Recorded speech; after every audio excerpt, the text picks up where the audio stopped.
संकटात सापडले की काँग्रेसला धर्मनिरपेक्षतेची आठवण येते, अशी खरमरीत टीका भाजपच्या प्रचार समितीचे अध्यक्ष नरेंद्र मोदी यांनी केली.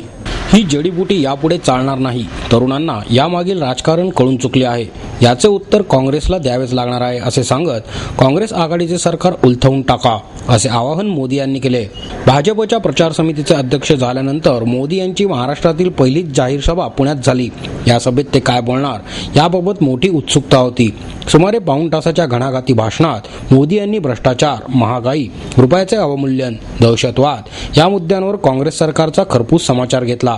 यावेळी भाजपचे लोकसभेतील उपनेते गोपीनाथ मुंडे, प्रदेशाध्यक्ष देवेंद्र फडणवीस, केंद्रीय सरचिटणीस श्याम जाजू, खासदार प्रकाश जावडेकर, आमदार पंकजा मुंडे पालवे, गिरीश बापट, माधुरी मिसाळ, चंद्रकांत पाटील, भीमराव तापकीर, पूनम महाजन, शहराध्यक्ष अनिल शिरोळे उपस्थित होते.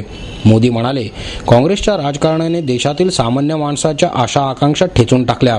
जनतेला गृहीत धरून त्यांनी कारभार केला. निवडणुका आल्यावर इकडे तिकडे तुकडे टाकून त्या जिंकल्या. त्यामुळे देशाला संकटांना सामोरे जावे लागत आहे. रुपयाची किंमत रोज ढासळत चालली आहे. देशाच्या पंतप्रधान अर्थशास्त्रज्ञ आहे, मात्र हे अर्थशास्त्र आहे की अनर्थशास्त्र, असा सवाल उपस्थित करत काँग्रेस मुक्त भारत निर्माण करेपर्यंत देश संकट आणि समस्यामुक्त होणार नसल्याचे त्यांनी सांगितले. काँग्रेसने गरिबी हटवाचा नारा दिला, मात्र ते गरिबी हटवू शकले नाहीत. देशाच्या सत्तेवर एकाच घराण्यातील लोक बसतात. त्यांचा पराक्रम एवढाच आहे की त्यांनी देशात गरिबी कायम ठेवली, अशी टीका मोदी यांनी केली. अन्न सुरक्षा कायद्यावर बोलताना ते म्हणाले, देशात कायदे खूप झाले, त्याची अंमलबजावणी होत नाही. लोकतांत्रिक प्रक्रिया टाळून काँग्रेसने अन्न सुरक्षा कायदा आणला आहे. काँग्रेसचा त्यांच्या मित्रपक्षावरही विश्वास नाही. इतरांना या कायद्याचे श्रेय मिळू नये यासाठीच काँग्रेसने हे पाप केले. देशातील गरिबांची एवढी काळजी होती तर सर्वोच्च न्यायालयाने केंद्र सरकारला गोदामात भरून पडलेले धान्य गरिबांना वाटण्याचे आदेश दिले होते. मात्र सरकारने न्यायालयाचे आदेश न जुमानता हे धान्य गोदामातच सोडू दिले. हे धान्य सडल्यानंतर ते दारू बनवणाऱ्यांना 65 पैसे किलो दराने विकले. हे कोणाच्या संगनमताने झाले याचे उत्तर जनतेला द्यावे, अशी मागणी मोदींनी केली. राष्ट्रकुल स्पर्धेत देशाचे नाव किती बदनाम झाले याची कुठलीच लाज काँग्रेसला नाही. कोळसा घोटाळ्याची ही तीच स्थिती आहे. सरकार सीबीआयचा वापर आपल्या लोकांना वाचवण्यासाठी आणि विरोधातील लोकांना संपवण्यासाठी करत असल्याचा आरोप मोदींनी केला. संविधानाचा कायद्याचा गैरवापर आणि सरकारी तिजोरीतील पैसा उडवण्याचे काम यांनी केले. देशाच्या तरुणांनी हे सर्व कारनामे ओळखले आहेत. जुन्या पिढीने तुम्हाला माफ केले, मात्र आता नवी पिढी तुम्हाला माफ करणार नाही. एवढा मोठा देश हा केवळ वोट बँकेच्या राजकारणावर चालू शकत नाही, असेही ते यावेळी म्हणाले. मोदींनी भाषणात महाराष्ट्र ही संतांची भूमी असल्याचे सांगत पालखी सोहळ्यातील सर्व वारकऱ्यांना माझ्या शुभेच्छा आणि प्रणाम असे मराठीतून सांगितले. कांग्रेस पार्टी, उनके साथी दल, देश आपसे जवाब मांगता है कि आपने वो अनाज जानबूझ करके सड़ने क्यों दिया? आपने सुप्रीम कोर्ट के कहने के बावजूद भी उसका अनादर क्यों किया? और सड़ा हुआ अनाज आपने 65 पैसे में शराब तैयार करने वाले लोगों को जाकर के मुफ्त में कैसे पहुंचा दिया कि इसमें किसकी मिली भगत है, कौन किसके साथ जुड़ा हुआ है? देश जवाब मांगता है. भाइयों बहनों, भ्रष्टाचार कोई सीमा बची है क्या? इन्होंने कुछ नहीं छोड़ा मित्रों. जल, थल, नभ, पृथ्वी का कोई हिस्सा ऐसा नहीं छोड़ा जहां से उनके हाथ न लगाने की कोशिश की हो. इस देश के गरीब इंसान के पैसे क्या कारण है? मित्रों, हिंदुस्तान से मांग उठ रही है कि विदेशों में जो काला धन है वो वापस लाया जाए.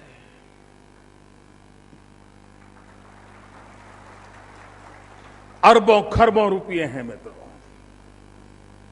और लोग हिसाब लगाते हैं कि आज जो हिंदुस्तान का काला धन विदेशों में है वो अगर वापस लाया जाए और गरीबों को बांट दिया जाए तो एक एक गरीब के जेब में 3-3 लाख रुपया आ सकता है. 3 लाख रुपया. एक गरीब के परिवार में 5 लोग हैं तो 15 लाख रुपया उसके घर में आ सकता है. इतनी बड़ी धनराशि विदेशी बैंकों में जमा है। दिल्ली सरकार को क्या परेशानी है, और इसलिए शक होता है इन रुपयों के पीछे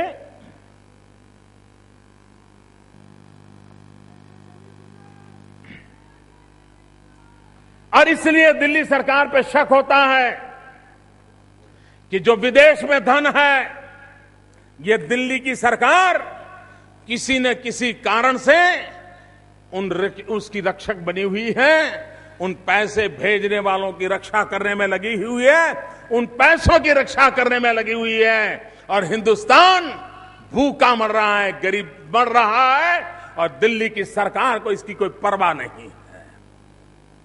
भाइयों बहनों,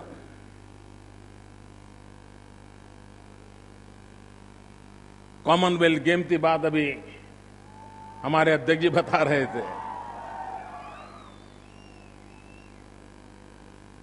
कितना देश का नाम बर्बाद कर दिया, और फिर भी न इनको कोई संकोच है, न कोई शर्म है, कुछ नहीं है।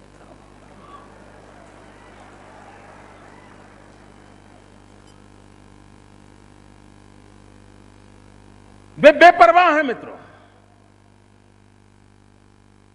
कोयले की हालत क्या कर दी, और कोयले की जांच हो रही है, उस जांच को डिरेल करने का काम हुआ। क्यों हुआ? कोयले के पीछे कौन लोग हैं? क्या प्रधानमंत्री कार्यालय तक बात जाती है क्या? और अगर जाती है तो देश को सही जानकारी मिलनी चाहिए कि नहीं मिलनी चाहिए? सुप्रीम कोर्ट डंडा चला रही है, दिल्ली की सरकार सीबीआई का भरपूर दुरुपयोग कर रही है। अपनों को बचाना और विरोधियों का खात्मा बुलाना, इसके लिए सीबीआई का भरपूर उपयोग हो रहा है। आप कल्पना कर सकते हैं कि जिस रेल मंत्री ने टेलीफोन पे बातचीत की है, रिकॉर्डेड वर्जन उनके पास है, उस रेल मंत्री को विटनेस बना करके सीबीआई ने पूरा उनको बचाने का खेल खेल दिया। क्या आप संवैधानिक संस्थानों का इस प्रकार से दुरुपयोग करते रहोगे? अपने राजनीतिक हेतु के लिए कर रहे हो।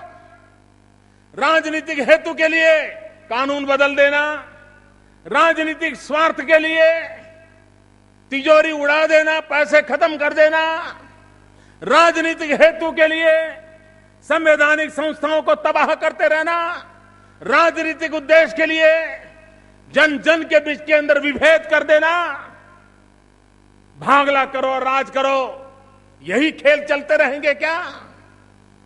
और मेरे कांग्रेस के मित्रों, अब देश की युवा पीढ़ी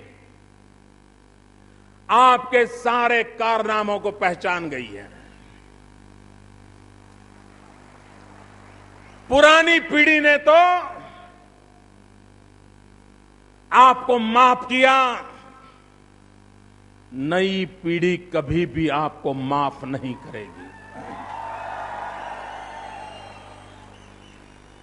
अब हिंदुस्तान के भविष्य का फैसला 65-70 के बाद जो जनता पैदा हुई है वो करने वाली है। और इसलिए आपके जो पुराने खेल रहे हैं वो ताश के पत्ते अब काम आने वाले नहीं है। आपने कांग्रेस को बारीकी से देखिए, हमारे मीडिया के मित्रों का भी उस तरफ जरा ध्यान कम जाता है। बारीकी से देखिए, कांग्रेस पार्टी जब जब संकट में आती है, भ्रष्टाचार के संकट में आई हो, महंगाई के सवालों का जवाब देने का संकट पैदा हुआ हो, सुप्रीम कोर्ट से डंडा चला हो, मंत्रियों को जेल जाने की नौबत आई हो, निर्दोष बच्चियों पर बलात्कार हो रहे हो, असुरक्षा का माहौल हो, जब जब कांग्रेस संकट में आती है तो वो समझती हैं, क्या करती हैं, देश की जनता को जवाब नहीं देते हैं, देश के सवालों के जवाब नहीं देते हैं, देश की जनता तक सच्चाई पहुंचाने के इरादे नहीं रखते हैं। जैसे ही कोई संकट आ जाता है तो वे सेक्युलरिज्म का बुर्खा पहन लेते हैं और सेक्युलरिज्म का बुर्खा पहन करके बंकर में छिप जाते हैं और अभी गरीबी की बात मत करो, देश का सेक्युलरिज्म खतरे में है। अरे करप्शन की चर्चा मत करो, देश सेक्युलरिज्म खतरे में है। अभी महंगाई की चर्चा मत करो, सेक्युलरिज्म संकट में है। भाइयों बहनों, कांग्रेस पार्टी के कारनामे, अब कांग्रेस पार्टी सेक्युलरिज्म के नाम पर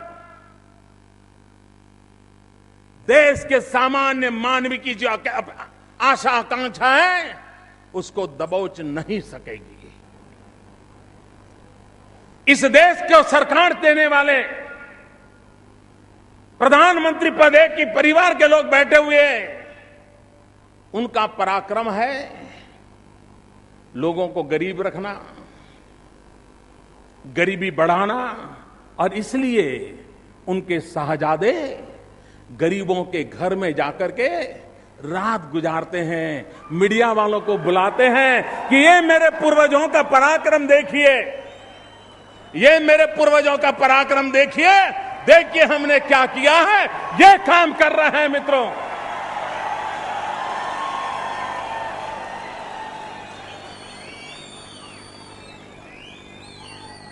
पावसाची गरज नाही, मीच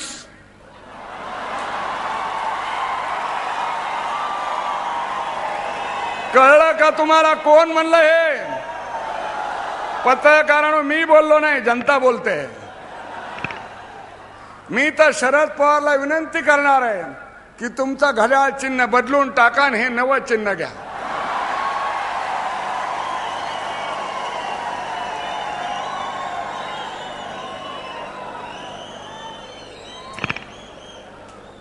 हे राज्य आहे. नरेंद्र मोदीजी, तुम्ही हिंदुस्थानचं सरकार उलटून टाका, आम्ही महाराष्ट्राचं सरकार गाडल्याशिवाय राहणार नाही. एवढं भ्रष्ट सरकार यापूर्वी पाहिलं. 70,000 कोटी रुपये खर्चून 0.1% फक्त पाणी धरणात आहे.